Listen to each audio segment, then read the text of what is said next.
Welcome to the Muse, where you'll be amused by our news. Wow! This is Jody bringing to you the latest economic news. The relationship between China and the US may be the world's most complicated. The two economies desperately need each other.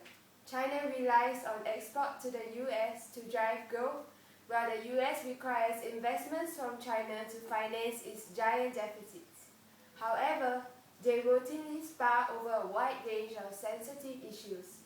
The US has accused China of manipulating its currency to unfairly promote exports, while China has openly called for the replacement of the US dollar as the world's premier currency.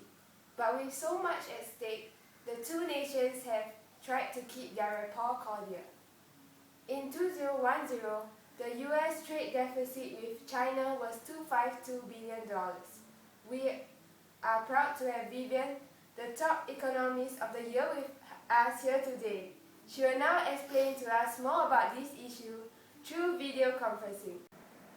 So firstly, we should understand more on how did the trade issue between US and China actually happen. Why is there a US trade deficit with China, and how did superpower US end up having a trade deficit as huge as $252 billion? The very main reason behind this is that China is able to produce low-cost goods that Americans want due to a lower standard of living, which allows them to pay lower wages to workers and an exchange rate that is partially set to be always priced lower than the dollar. When the dollar loses value, China buys dollar through the US. And when this happens, the supply of the US currency decreases, depicting a shift of the supply curve to the left.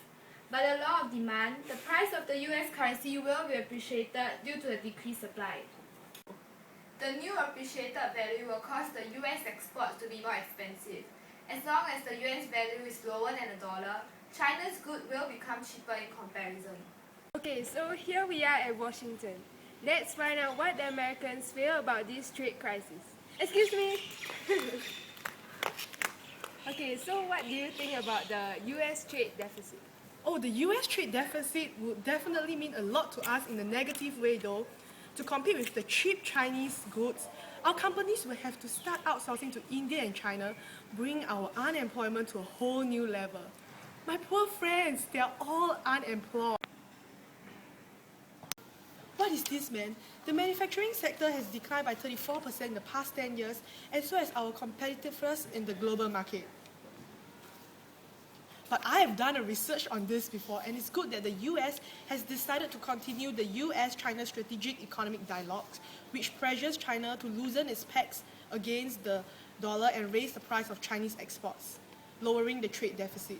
Since the dialogue was begun in 2006, China allowed the yuan to raise 16% and open many Chinese markets to the US industries. Okay, thank you. It's really cool in here. Let's go back to the studio.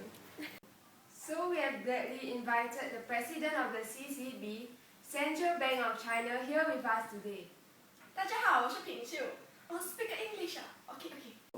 Between 1978 and 2007, 中国 GDP grew at an average annual rate of 9.75% and reached 24.6 trillion yuan in 2007.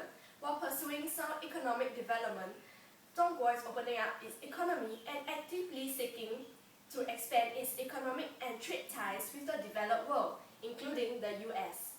Though enjoying a rapid and sustained growth, the economic and trade relations between the two countries are not free of problems or frictions, among which the most notable are the trade imbalance.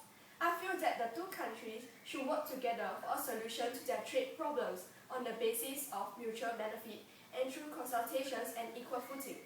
We are pleased to see that the two countries have established a strategic economic dialogue mechanism and other consultation channels.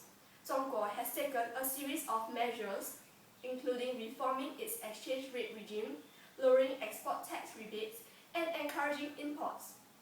We hope that the US will change its trade philosophy and adopt constructive measures toward resolving the bilateral trade issues. In short, I am confident that the bilateral trade and economic problems can be solved smoothly.